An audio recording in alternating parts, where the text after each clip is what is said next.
Hello and welcome to Down to Earth with Terry Virts, where we talk about what matters down here on planet Earth.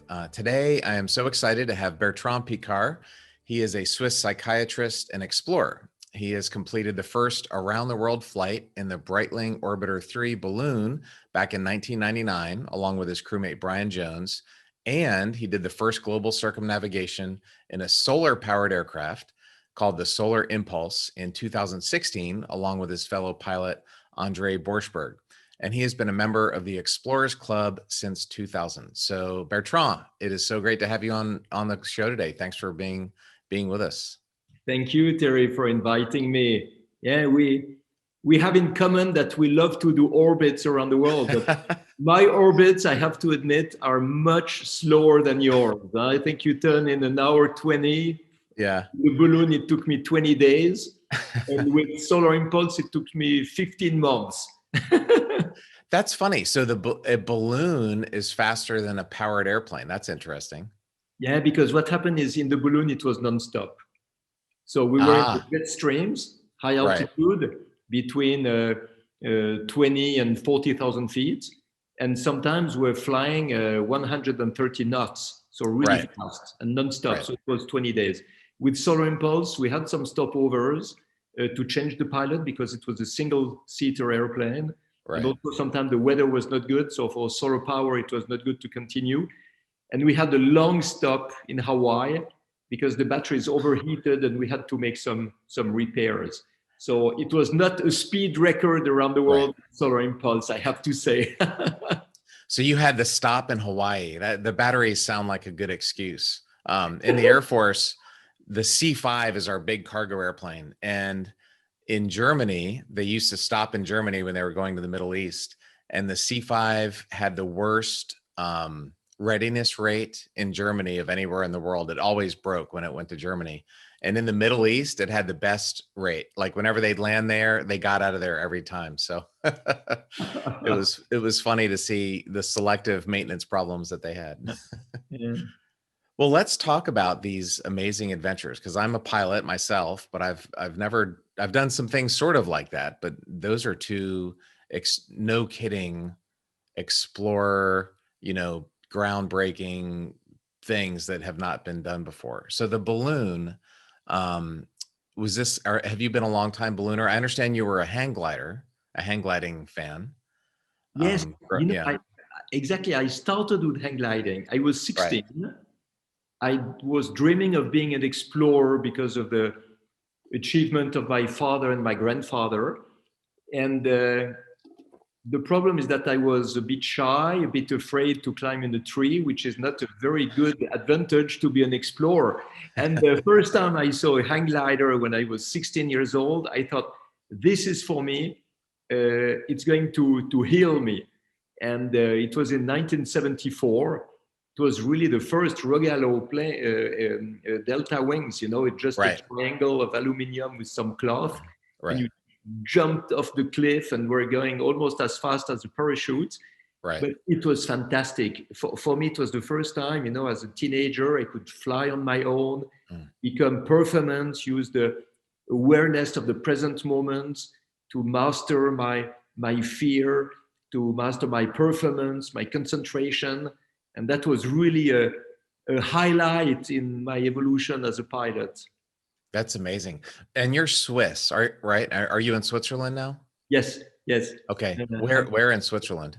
In Lausanne, close to Geneva. It's the most beautiful place on earth. Where I was going for hang gliding. Are you, so for me, I'm afraid of ledges. I hate being on the edge of something. Yes. I'm perfectly fine being in an airplane upside down, but I hate being on the side of a mountain or on a bridge. Are you like that? Or you said you don't like climbing in trees. Exactly. It's strange because when I was on the edge of a cliff, just walking, I was not feeling so well. But when I had my hang glider on my shoulders, hooked, I was on the cliff, on the edge of the cliff, talking to friends, laughing and jumping in the jumping off the cliff, and I felt completely good because it was flying. But as long as it was mountaineering, I was not feeling well. But flying, it's always something that I enjoyed so much. You know what I do? I always force myself, if I'm ever near a ledge or on the edge of a building or something, I force myself to go stand there, and I hate it. And my heart's beating and I'm sweating and I hate it. But I force myself to do it just so I can prove to myself that I can do something that I don't want to do. You know, it's really interesting because I'm sure the people who are listening to us, they are relieved because they are sure that people like you and me have no fear, can do anything with no problem. And it's not true. We are normal people, but we just master our fear, or we master our concentration in order to do what we want to do. So everybody can achieve what he wants. You are, it's like Indiana Jones, you know, he hates snakes. Yes, exactly. You know, I got in the 90s, I was based in Germany flying F-16s, and we used to go to Switzerland. And the only time I've ever done hang gliding, I did like a tandem thing with an instructor, and we jumped off the mountain. And when you're there, you just see people either with the powered parachutes or hang gliders. There's always people flying around in the Swiss mountains. Have you seen the movie Les Intouchables? It's a French movie. How is it called? Yeah. Or Les Intouchables. It's about I don't think so. A wealthy guy who gets paralyzed, and yes, he has the African man that helps him. It's a story. Yeah, absolutely. Yeah, in French you say Les Intouchables. Yes, absolutely. Yeah. It's my favorite movie. It's the best movie. And at the end they have that hang gliding scene. Remember that? He's paralyzed, but he goes hang gliding. I think it's in the Swiss Alps or French Alps. It's amazing. And you know what? This man is called Philippe Pozzo di Borgo. He's tetraplegic, and the story is after him. And now he's writing a new book. And I'm actually writing these days the introduction for his new book. Oh, wow. Tell him hello from me. Yes. That movie is my favorite movie. Oh, I'll tell him. Yeah. I will tell him. I speak to him tomorrow or Friday. And they're listening to Earth, Wind, and Fire. And the actor, Omar Sid, I think, is he's amazing. He is such a great actor. It's just a great movie. But the hang gliding scene really sticks out. Yes, and when you know, especially when you know that he got paralyzed because he had a paragliding accident in the beginning. Right. Ah, yes. Now it sounds like paragliding is not necessarily the safest thing to do. No, you don't have a lot of ways to defend yourself. I think hang gliding offers a bit more possibilities. But nevertheless, I was also doing paragliding, which was fun. Right. And it's fun because I switched to ballooning because I was a medical doctor. I was specialized in hypnosis.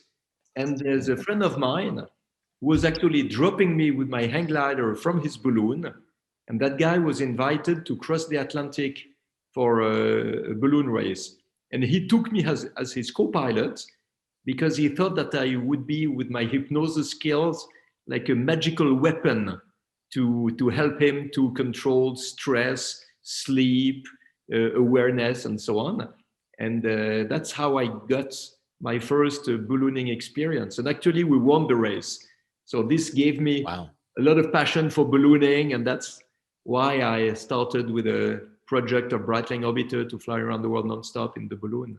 That's amazing. So you did a hang glider from a balloon. That's like hang gliding, base jumping almost. Yes. Yeah, exactly.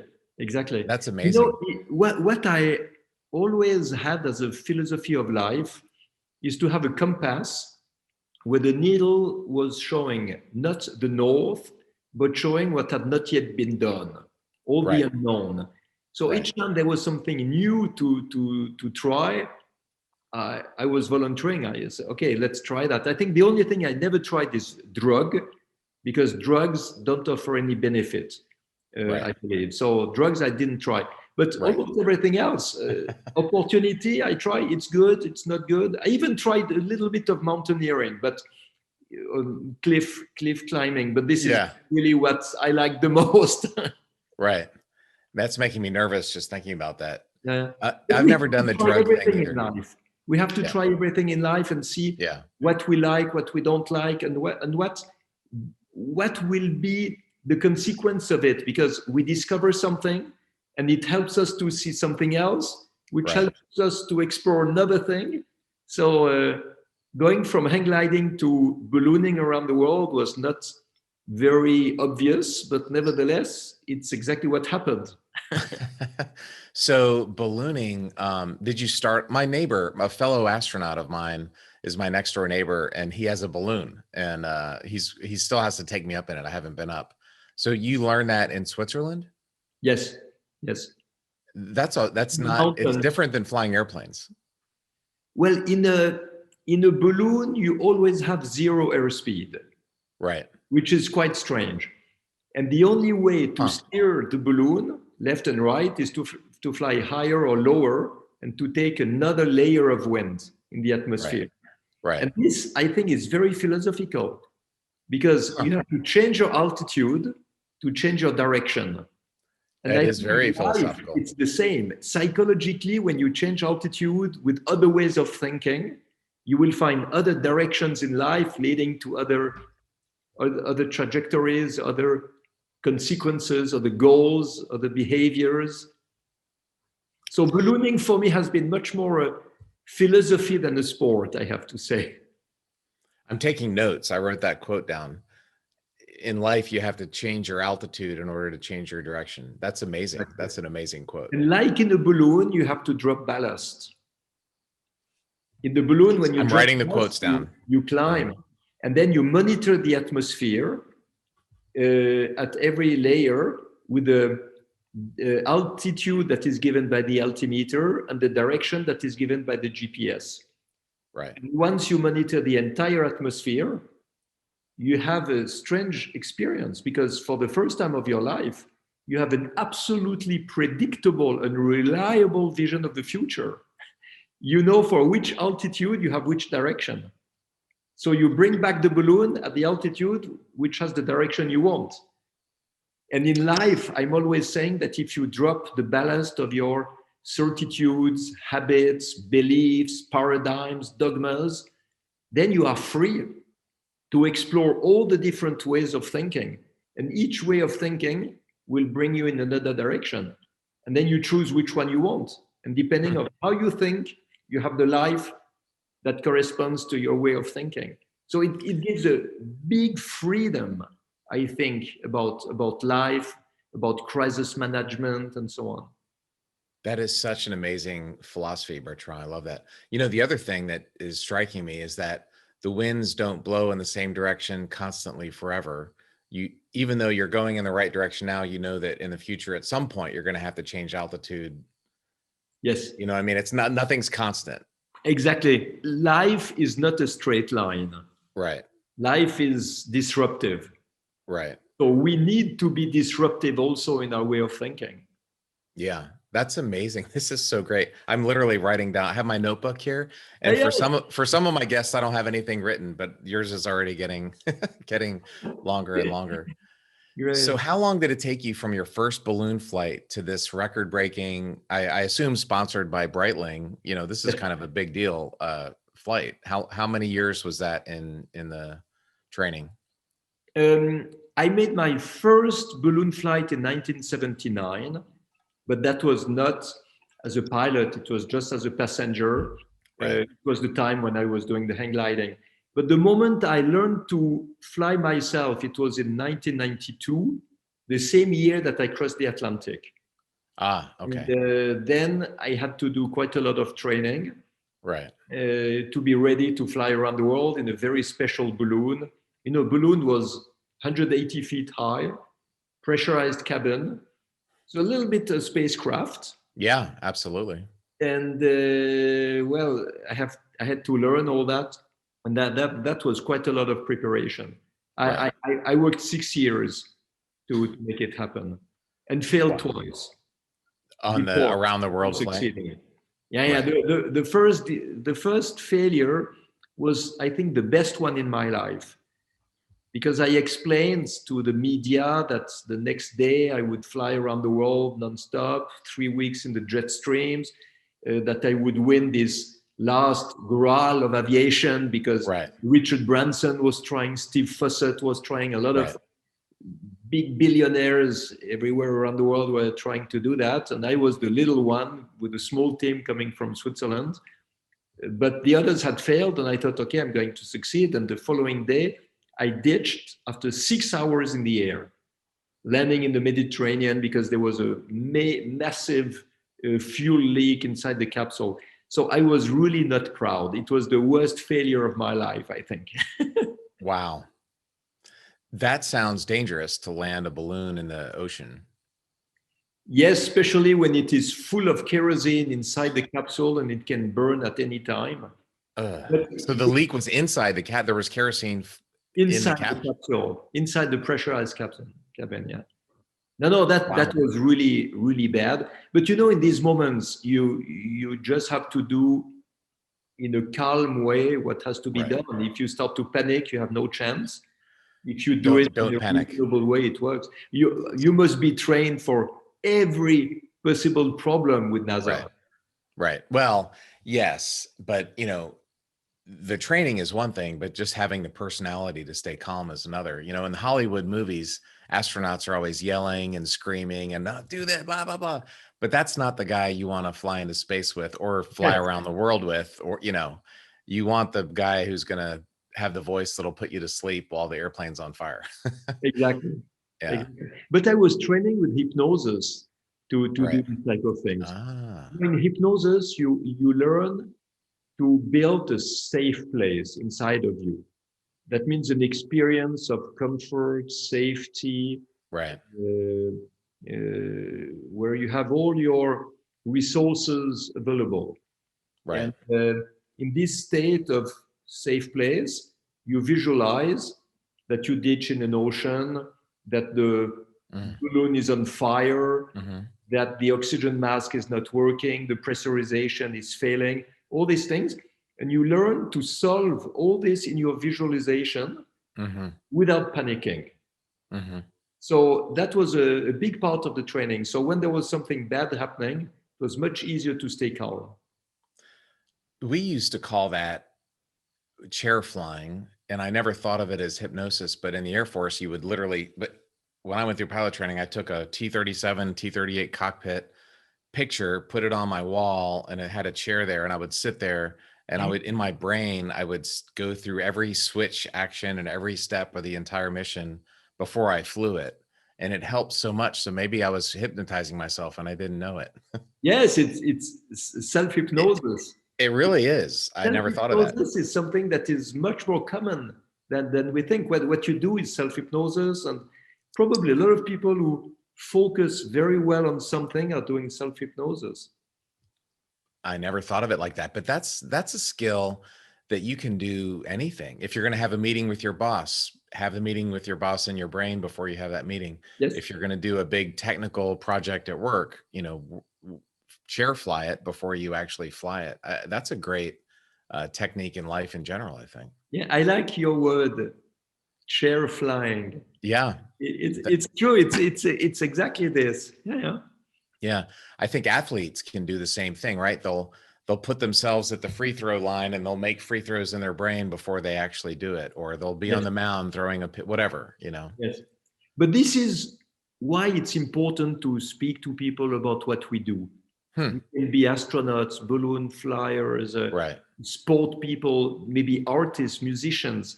We all develop these skills that are useful in everyday's life. And everybody can acquire that also, can learn it and practice it. I've been, you know, I left NASA a few years ago, and I was speaking was my profession. That was how I put food on the table. And that ended abruptly about a year ago. Actually, I've got a speech in Switzerland I'm waiting to do, and one in Austria I'm waiting, maybe later this year. And that's starting to come back now. But these are things that I talk about. I'm going to add chair flying to the list of things I talk about. But one of the things I talk about that I think that's really important, and I'm sure you do it a lot, is debriefing. Like, instead of chair flying before the mission, review the mission after the mission. And that's something, it's so critical for flying, for business, for anything. Yeah, absolutely. And you know, it's funny because I was trained by jet fighter pilots to fly solar impulse. And in the debriefing, they did not have at all my way of saying the things. For them, if everything is absolutely perfect, they say, nothing to add. And if something is bad, then they say everything that is bad, but they never make a compliment. Yeah, And, that's not good. I don't like that. Yeah. Yeah, and usually they really emphasize everything that goes wrong because we have to learn. Right. And for me, it was strange. I should have gone after the flight to them and say, okay, I messed up this, and it was a horrible flight. And they would have told me, no, it was not so bad. Oh, no, okay, and nothing to add. But if I came and said, yeah, I think I behaved well, then they said, no, there was this. Very, very strange. The way that jet fighter pilots are dealing with a debriefing. Yeah, that's not, I think it's important to really dig to the root cause. So just because something went well doesn't mean you made the right decision. You might have just gotten lucky. In fact, I'm writing this thing right now about the Columbia accident. I teach a class at Harvard Business School. We call it Why Organizations Fail. And I talk about the Challenger and Columbia accidents. And one of the big problems, there was many problems, but one of the problems that NASA had was if it worked before, it must be okay. And in Challenger, it was these O-rings in the solid rocket motors. In Columbia, it was foam falling off. But the space shuttle had both problems over and over and over, and it never killed anybody. So NASA said, well, if it's not killing anybody, it must not be a problem. The reality was it was a big problem. We were just getting lucky. So just because you make a decision and it works, you might have made the bad decision. Just because you fly over a thunderstorm and you don't die, if you fly over thunderstorms 10 times, you're going to die a few times, right? So I think it's important when you debrief to ask, to really dig down and were you making the right decision? If something went wrong, maybe you just got unlucky, or if something went right, maybe you got lucky. So you really have to ask the why more than the what, I think. You're absolutely right. Absolutely. Yeah. Yeah, that's a big thing. So the balloon, what is it like? I spent 7 months in space, but I think I had more comfort than you did in that balloon. That's a long time to be, and you had a partner, right? It was you and a crewmate. Yes. In a small, how big was it? It was 15 feet long and Okay. 6.5 feet in diameter. So it was a cylinder. Right. It was pressurized with the same way that my grandfather invented the pressurized cabin. By the way, wow. My grandfather made on the 27th of May, 1931. So exactly 90 years ago, he made the first flight to the stratosphere with a pressurized cabin that he invented. And this was the beginning of modern aviation, space traveling with this pressurized cabin. And the Breitling Orbiter balloon had the same type of pressurized cabin. It's airtight. You have liquid oxygen evaporating, and you have lithium, potassium scrubbers to get the CO2 off the air. So you are in a closed circuit. Wow. So that is amazing. So I understand your grandfather has a connection with Tintin. Yes, my grandfather was the model for Professor Calculus. And what is really funny, that the twin brother of my grandfather, Jean-Félix Piccard, was an American citizen, and he was the model for Captain Piccard from Star Trek.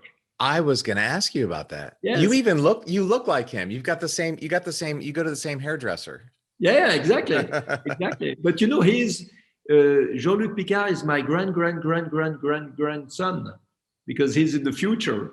Oh yes, exactement. That's amazing. Well, I have some friends in Switzerland. Like I said, it's my favorite place. And one of them sent me a picture of I said, hey, I'm going to interview Bertrand Piccard. Do you guys know him? And she sent me this picture of Tintin. She said, oh, his grandfather was the basis of this. Most of our viewers probably don't know what Tintin is, but it's basically a French kind of adventure cartoon. Is that right? Yes, exactly. Yeah. It's extremely famous in Europe. Yes. Like Star Trek is in America, actually. Yeah, right. It's like, I don't even know what it would be in America, but it's everybody knows it. Yeah. So anyway, that's so cool that your grandfather did that. So it's a closed loop system. I mean, you have air outside, you still have to do CO2 scrubbing. We do CO2 scrubbing in spaceships. Obviously, it's one of the most, exactly. It'll kill you if it doesn't work. Yeah.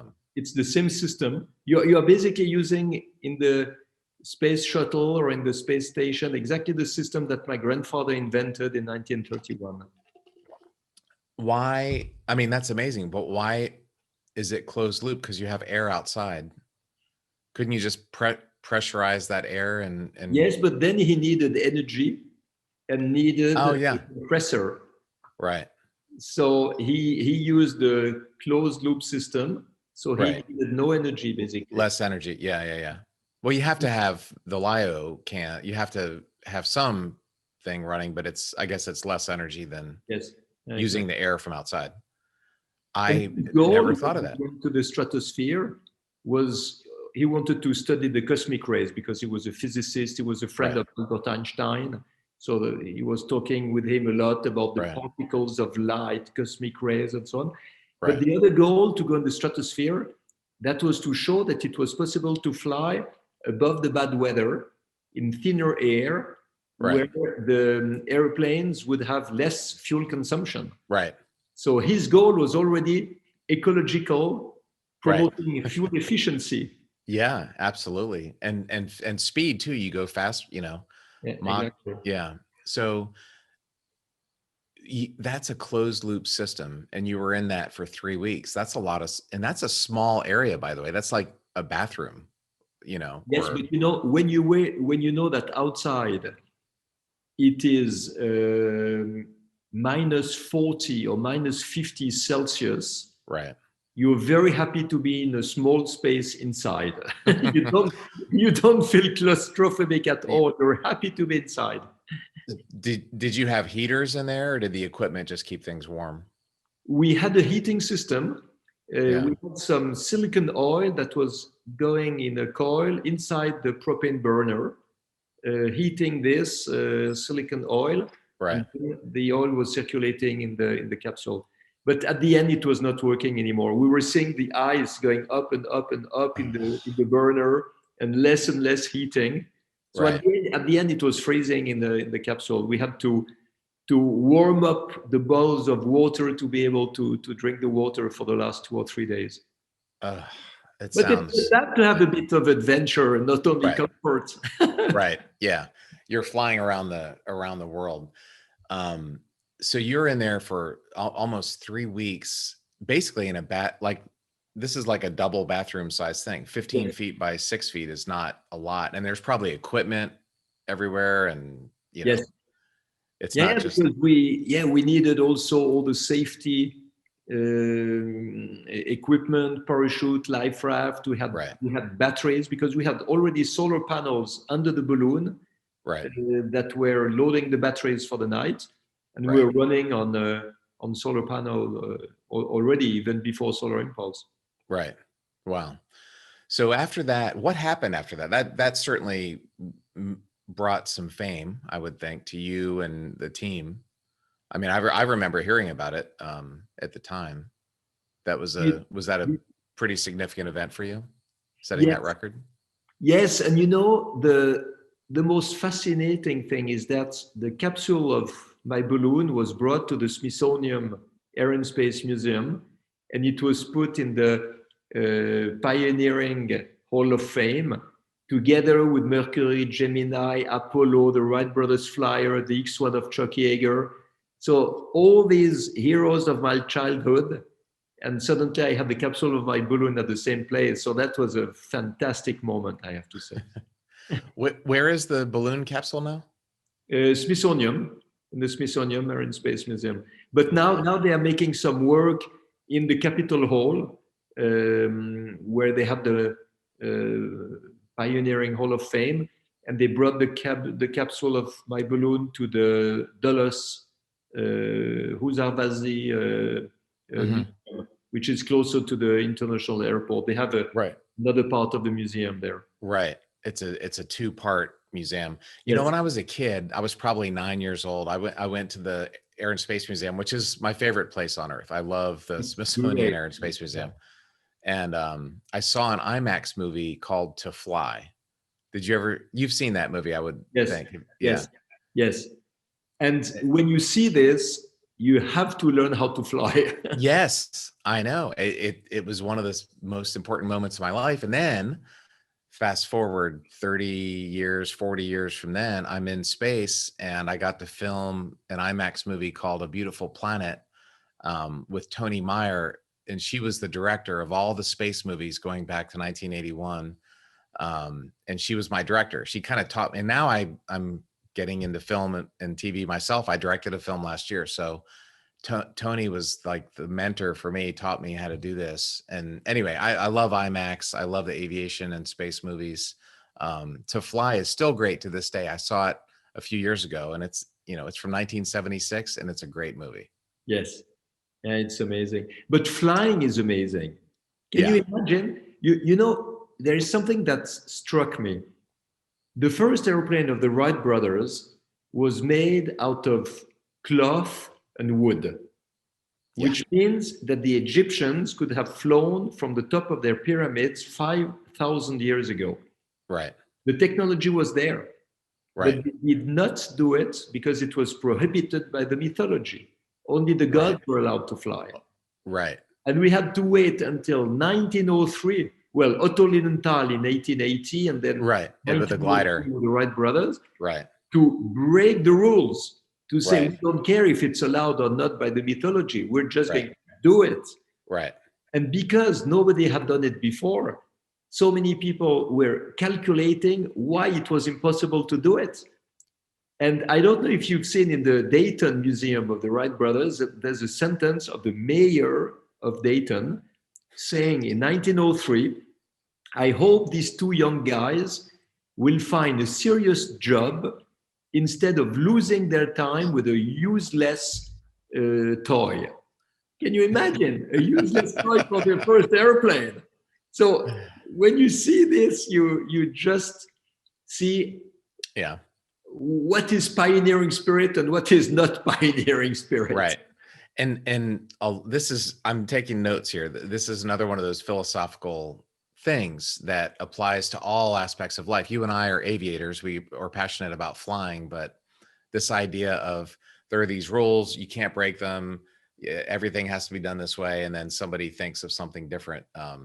That's a great philosophy in life in general, beyond just aviation. Yeah, absolutely. To try to do things that have never been done. Yeah. To try to think in another way. Right. To throw away our beliefs and look at what life could be if it was a different way of thinking.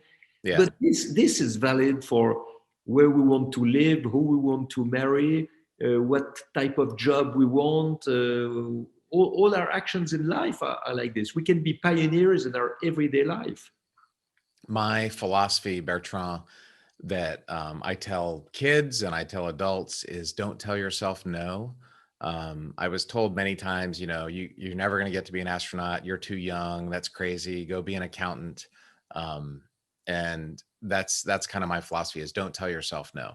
Other people are going to tell you no, that's fine. You just have to work through it, figure out how you're going to get to where you want to get. But that's a great philosophy. And it's funny, these aviation stories are really just metaphors. I like sports, and sports can be metaphors for life, but what you've done in your aviation career is a great metaphor for life, I think. Yes.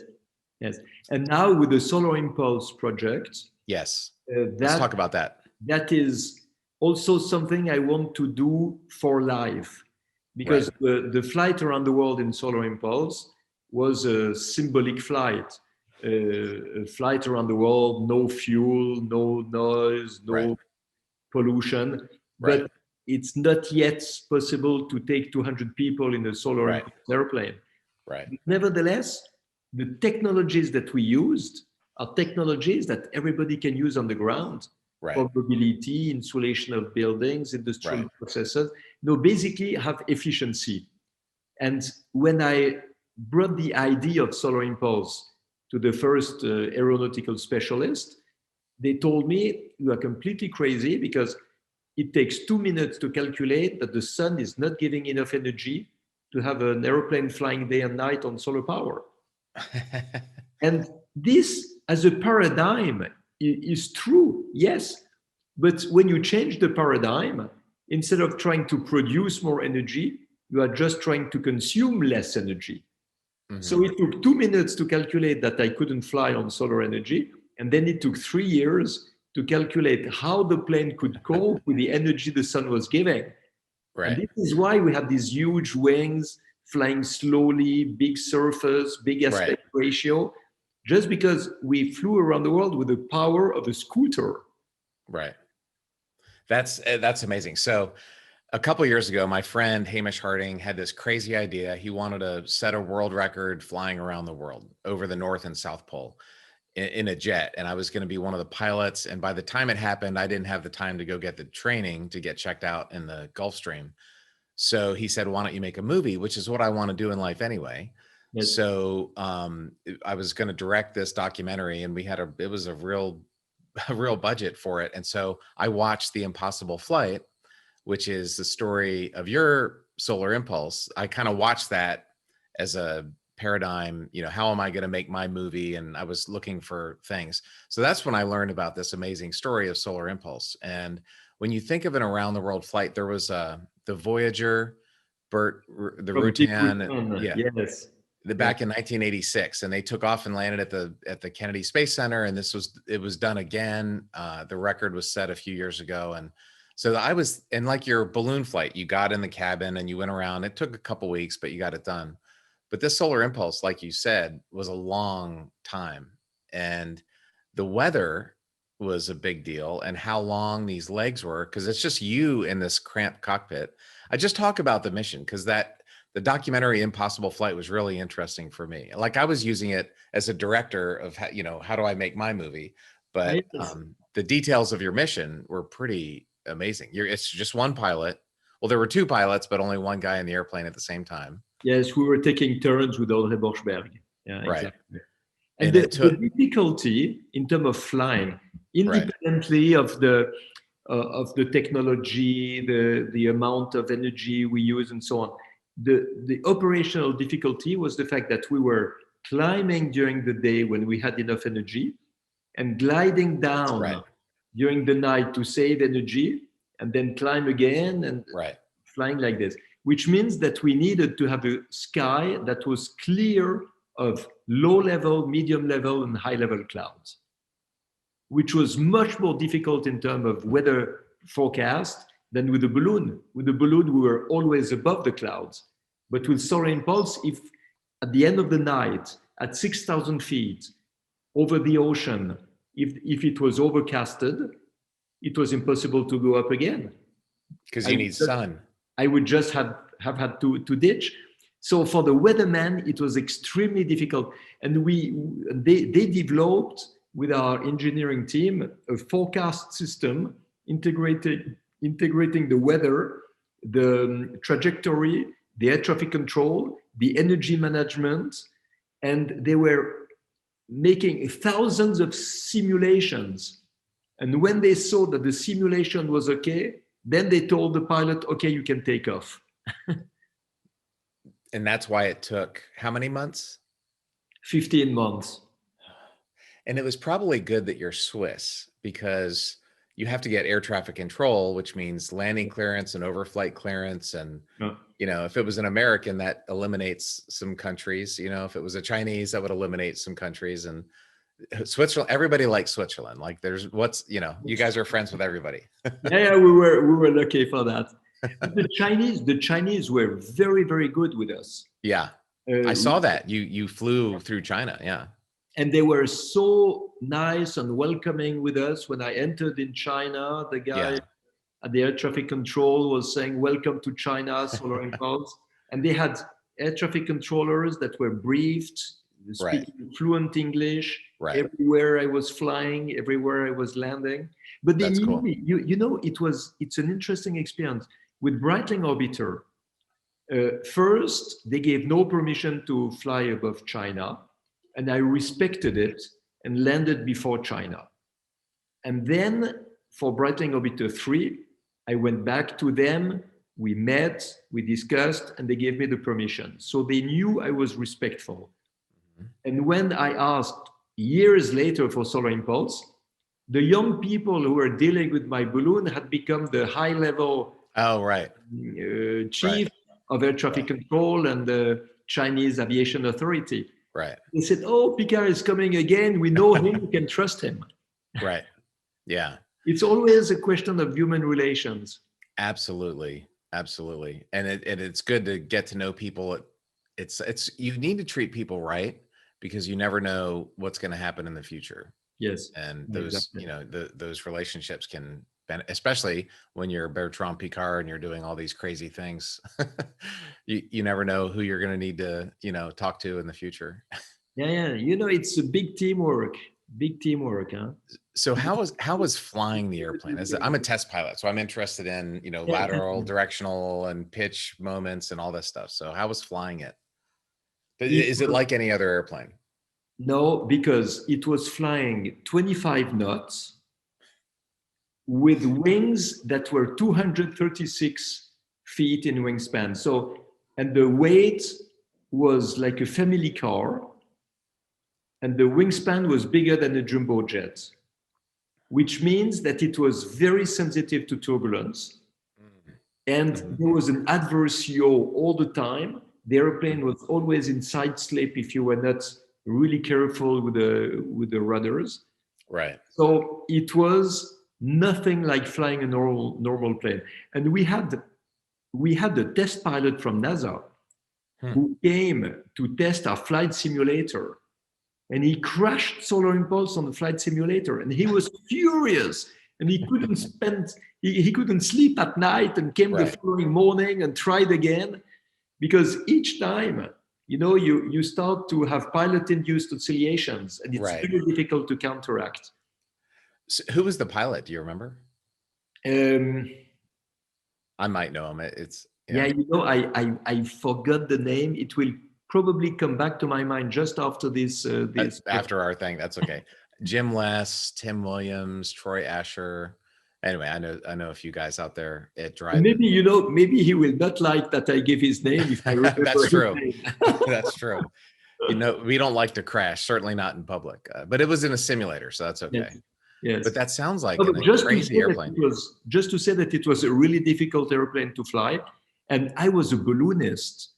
When I started to fly on solar impulse, the engineering team and safety review team was very afraid about me, Right. André Borschberg is a jet fighter pilot. Right. But I was not. And I really had to learn how to manage such a strange and gigantic airplane. But it worked. It worked. So, when you're a pilot, one of the maneuvers they have you do is a spiral around a point. You just look down on the ground and you try and make a perfect circle around it.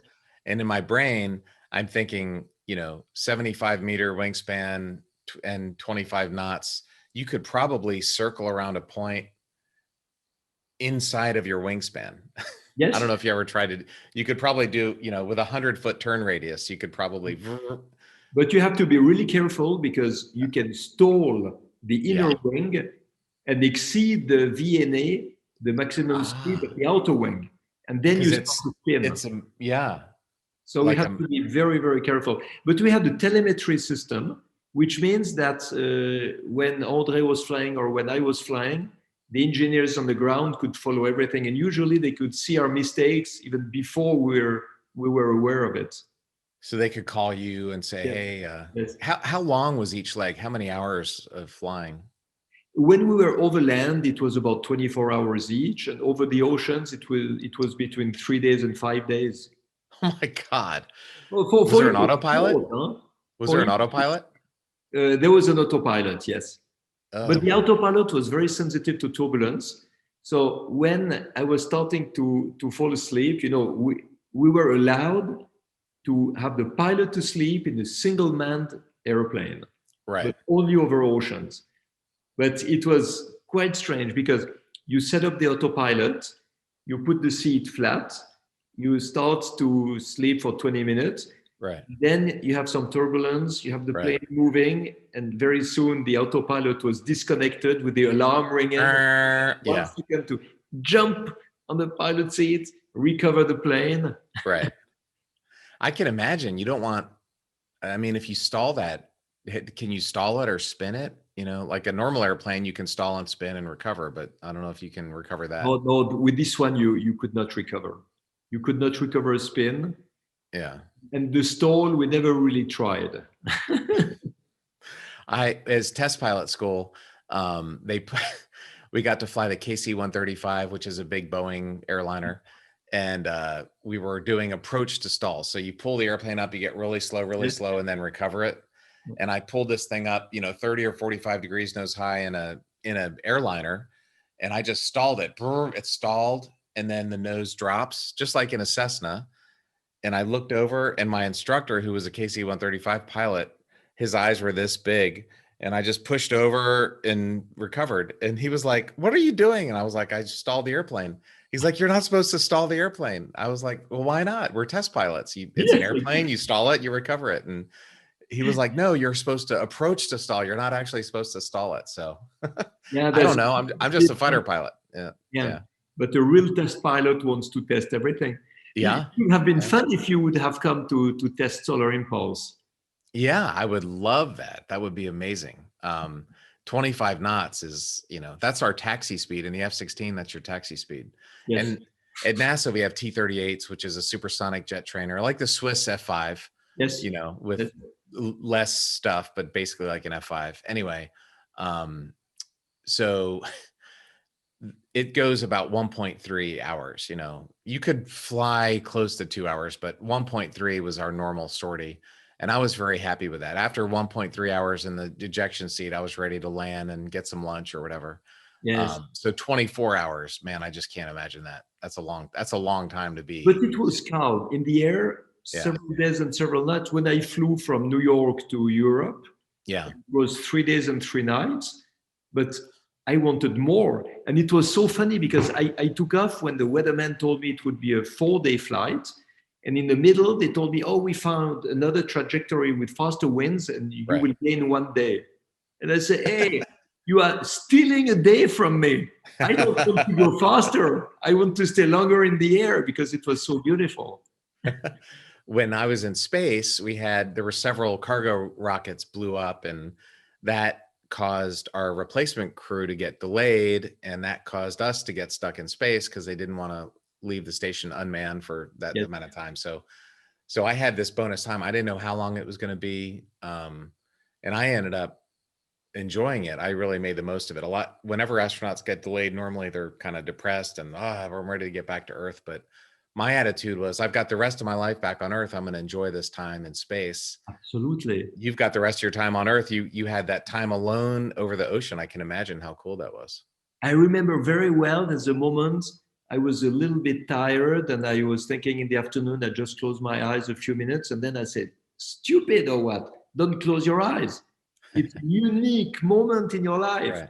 Right. And I wanted to crystallize every feeling, every emotion, every impression deep inside my heart so I could remember it all my life. And fortunately, I really remember every second of this flight because it was so fascinating. These moments of pure awareness where you feel everything, you keep it as a beautiful memory forever. But you must have so many more of these moments than me. These are some. I'm in a studio. I made the studio for the podcast, but I got some of my photographs on the wall. Photography was my thing. I love taking pictures. I tried to take brain pictures where you just sit and you stare just to have this image burned into your brain. But the photographs that I took, I ended up taking, there's some poor guy here in Houston whose job is to count how many pictures you take. And when I landed, they said, "Well, you took the most pictures ever." It was over 300,000 photographs. Well, a lot of them were sequences. So you'd set up a camera and it would take a few hundred pictures in a row. And then you could take that and turn it into a movie. So for A Beautiful Planet, probably 100,000 of those were for A Beautiful Planet. And the IMAX team in Toronto would take these images and they would take the still images and turn them into movies. And if you think about it, a digital movie camera is just taking lots of still images and putting them together in video. So when you take a really good, high quality professional camera, like a Canon or a Nikon, and take those still images, you can make really high quality images. You can make an IMAX movie out of it, which is what we did. Yes. I love your passion when you speak about it. You know, sometimes I meet astronauts who say, I had a job to do and I did it well because I was well trained. And this is destroying the myth. But when I hear you, when I see you here on the camera, you are still in space when you speak about it. You still have the same passion, and I love it. I can close my eyes and I can hear the fans humming and I can see the planet. The colors are so spectacular. The first book I wrote was a National Geographic photography book. And I remember my first shuttle flight, we launched at nighttime. We were coming over the North Atlantic into sunrise, and there's the blue band of the Earth. You can see it up there, you know, to see the atmosphere. And I thought, I've never seen that shade of blue before. It was the most intense blue, and I'd never seen that color before. And it surprised me.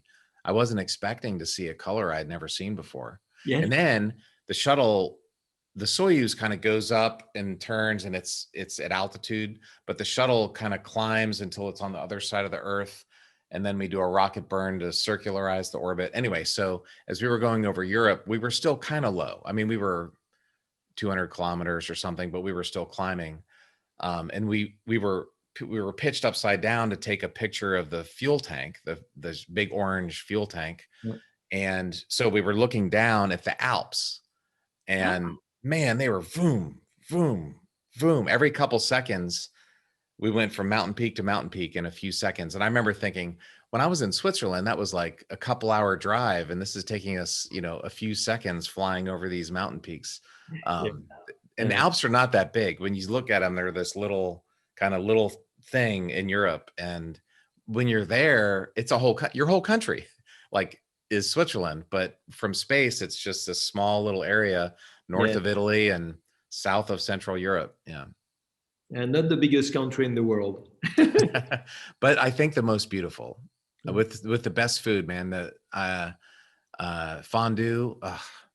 Yes. When are you coming to Switzerland again? Hopefully later this year. I don't know. I'm ready to come whenever. I'm vaccinated. I got both my vaccines back in the spring. Yes. I'm good to go. I got my second shot yesterday. Félicitations. Merci. Right.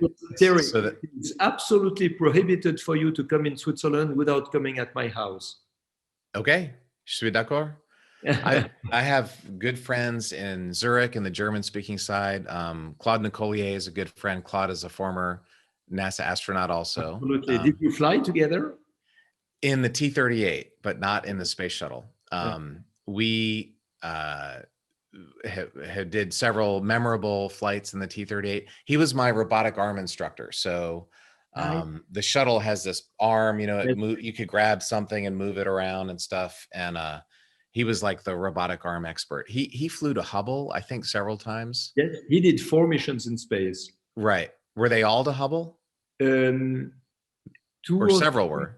Yeah, but it was always in the space shuttle. I think you went with Soyuz in the International Space Station. I did, yeah. Well, my shuttle flight, we finished building the space station. We did the final quote unquote assembly mission. Yes. And we were the only flight to bring up 2 modules. We had the living module, which is called Node 3, and then this observation module, which is called the cupola.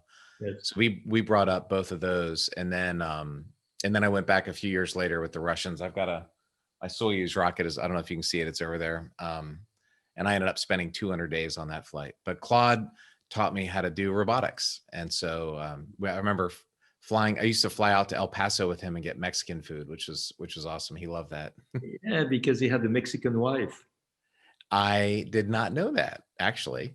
Yeah. He never told me that. That's amazing. But he loved Mexican food. So did I. So we would go out. That's where we did the practice landings at the White Sands Missile Range. There's a big lake bed. The shuttle actually landed there in 1983, one time. But that was our practice place for shuttle approaches back in the day. It's been 10 years since the shuttle stopped flying now. But yeah, so Claude was a great device. It was incredible. It was the most amazing machine ever made. And now it's amazing to see that everything is private. Before it was NASA, it was a government agency. Right. And now it's private companies who are sending humans to space. What a change. Yeah, it's really amazing. And the thing I loved about the shuttle as a pilot, as a test pilot and fighter pilot, is that I flew it. Like, you could fly it during launch when the engines were burning. While we were in orbit, I grabbed the stick and I maneuvered it a lot. I manually flew it around the space station. I did burns to do the rendezvous with the station with the control stick. And then when it came back in the air, I grabbed the stick and I flew it in the air. You know, like as a pilot, you really flew the shuttle. The Soyuz is automated. There's a few things that the commander can do, who's always a Russian in the center seat, but it's pretty much automated. And the SpaceX is 100% automated. Like, there's a few buttons you can push. I've never flown the SpaceX capsule, but I've been told that it's, you know, it's just, so as a pilot, it's just a lot less interesting. Not to say it's bad. It's getting in space is the main point, but it's not as much fun as the space shuttle was, at least from the pilot's point of view. Yeah, even the cars are starting to be automated. Yeah. And I don't mind that. I mean, God, I'd love if I got an hour drive to work, I would love to work in that car rather than, you know, having to worry about the crazy drivers in Houston. I think 100 years from now, Bertrand, people are going to look back and think, oh, remember when we used to drive cars? Or it'll be an unusual thing to have a manual car. Yes. Like that'll be a hobbyist thing to do. Yeah. Most people will just get in, push a button and go where they're going. We have to keep old cars because they will be historic pieces for collectors. Yeah. The same thing with airplanes. I mean, they're, you know, there'll be automated drones. You know, that day is coming. So I'm enjoying it. I remember when I first got in the F-16, it was a manual thing. We had unguided bombs. You'd have to roll in and drop your bomb on the target. We had missiles that you'd have to do a dogfight and shoot the other guy down. It was all in training, but I remember thinking, these are the good old days, because we're coming to a point where everything's going to be automated, whatever. And I was right. I mean, from a pilot satisfaction point of view, those were the good old days. And although things are getting better, they're just not as much fun to be the pilot. Yeah, the victory does not depend on the skill of the pilot. It's just the automated technology in the network. And so you've done, you know, these amazing things. You've had movies made about you, the Breitling, the Solar Impulse.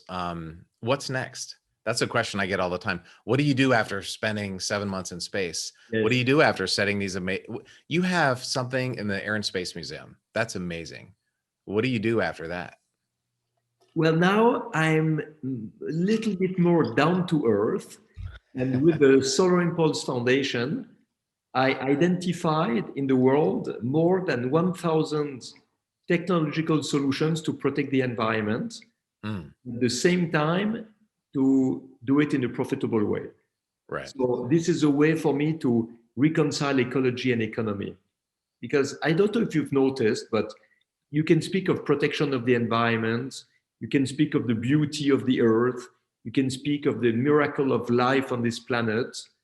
But when you speak to decision makers, what they need is profit and job creation. Mm-hmm.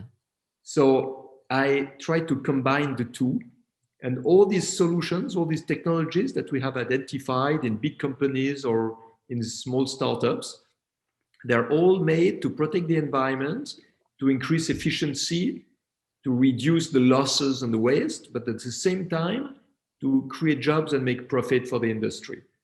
And we have now a project to go around the world again, but we call it the Round the World for Solutions, and bring these solutions to governments in order to help them to reach their climate and environmental pledges. So when I did the One More Orbit project, we partnered with an organization called the Carbon Underground to make our flight carbon negative, but they're changing soil use as a way to bring carbon out of the atmosphere. So that was part of this project, was to promote these guys. And now that I'm gone from NASA, I'm starting a company called Endeavor Renewable Energy. That's a renewable diesel and electricity company using biomass. So anyway, it's funny. You and I are doing very similar career trajectories. Tell me more about your company. That's really interesting. Maybe you could get the label of my foundation.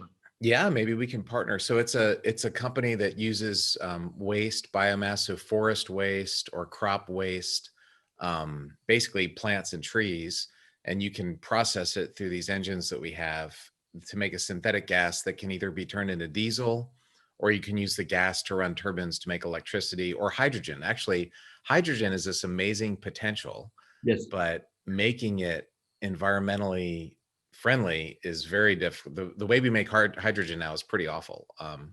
So anyway, so this technology can either make diesel, which is good. I think electric cars are coming, but trains and 18-wheelers are probably going to need diesel for a while. Boats, big ocean liners use diesel. Even jet fuel can use it. So I think there's going to be a need for that for a while. And you can do this when you take something that's going to just evaporate and send the carbon back into the atmosphere, and you convert it into fuel that's usable, or we make a biochar that's a very interesting byproduct. It's a solid, so it's not going to go back into the atmosphere. So it's an interesting. absolutely. Carbon intensity is the term that they use, and it's a very low carbon intensity process. So anyway, I'm excited about it, and it should be profitable, and it should make a lot of jobs. I'm hoping to create jobs here in the southern part of the United States, where we have all these forests and crops. And so, and if you have just government programs, that's great, but they're not. You have to have private industry succeed profitably, and then you can really get things done. Yeah, exactly.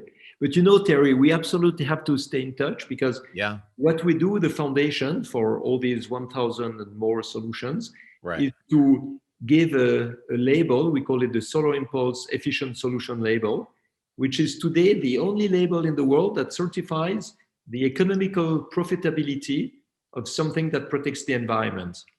So it's a way to speak to the industry, to the economy. We can even speak to climate change deniers.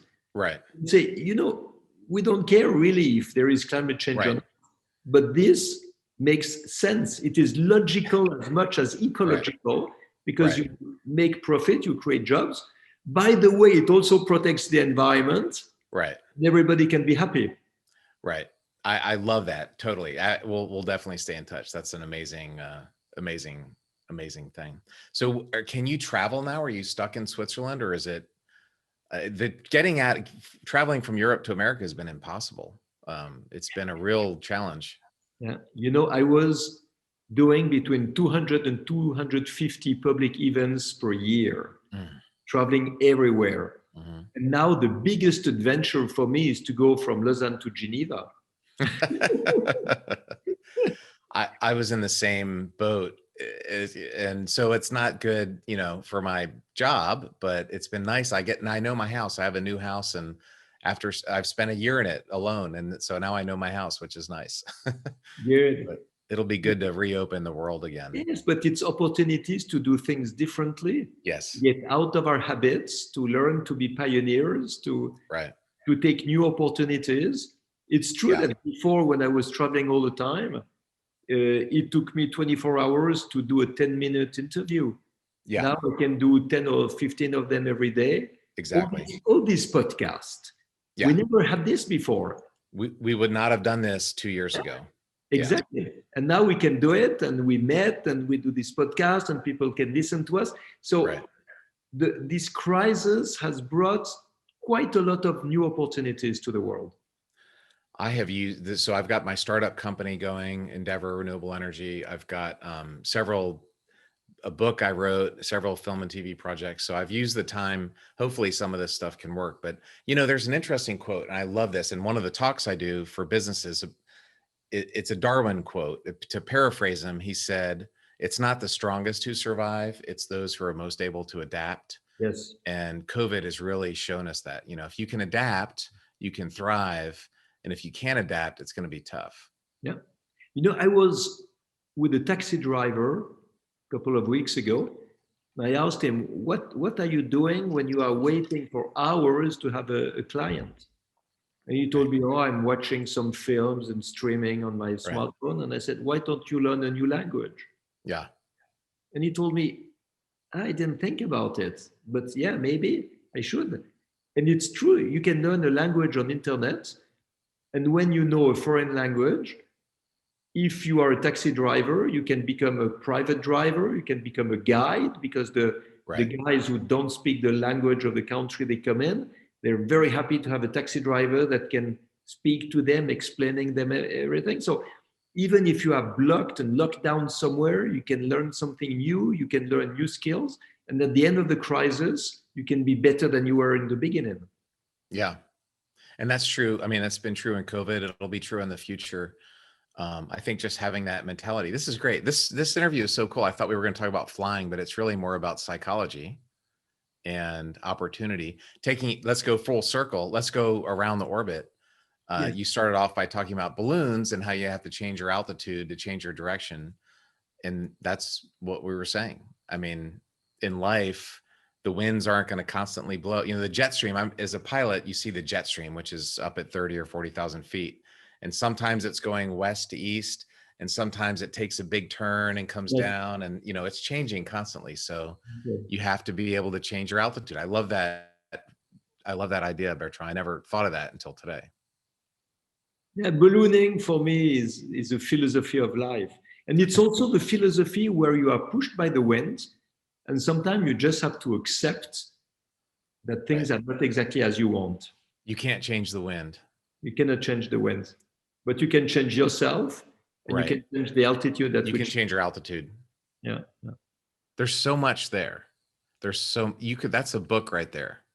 I wrote a book about the name of the book is Change Altitude, but it's in German, it's in French, it's Italian, it's Turkish, Korean, but I don't have it in English, and I don't know why. I never found a publisher in the US for that book. So now I'm having it translated so I can send it to some publishers directly in English. Yeah, that's a book. That book needs to be written. So very cool.